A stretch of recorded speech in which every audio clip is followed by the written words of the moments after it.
તો ડુંગળીના ભાવમાં જ નહીં વેચાણમાં પણ મોટો ડખો સામે આવ્યો છે।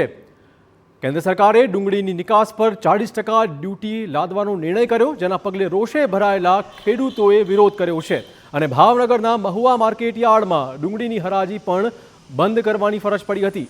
ખેડૂતનો આક્ષેપ છે કે પાછલા 3 વર્ષોથી ડુંગળી ખેડૂતોને રળાવી નહીં છે। તેવા સમયે જો 40% ડ્યુટી લાદી દેવામાં આવશે તો ખેડૂતોને પડ્યા પર પાટું જેવો ઘાટ સર્જાશે।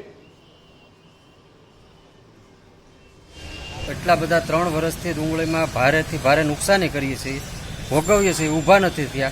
હજી ડુંગળી પડતર ભાવે નથી પહોંચવા છતાં એણે ડ્યુટી લગાડી દીધી છે।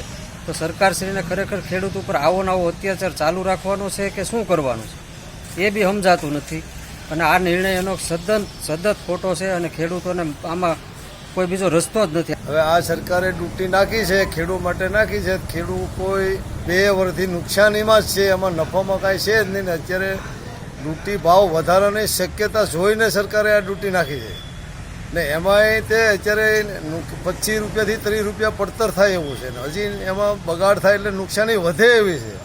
તોય સરકાર એમાં ડ્યુટી નાખી તો એ તો મરી જવાના છે, ખેડૂત રહેવાના જ નથી।